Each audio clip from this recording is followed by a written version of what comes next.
ఈ మాట ఎప్పుడైతే నయమాను విన్నాడో అతను కోపంతో రగిలిపోతూ ఉన్నాడు.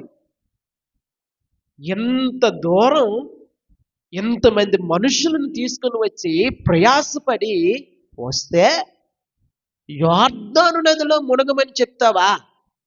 అందుకనే నేను వచ్చింది. 11వ వచనం చూసినట్లయితే అదే మాట మనకు కనబడతా ఉంది.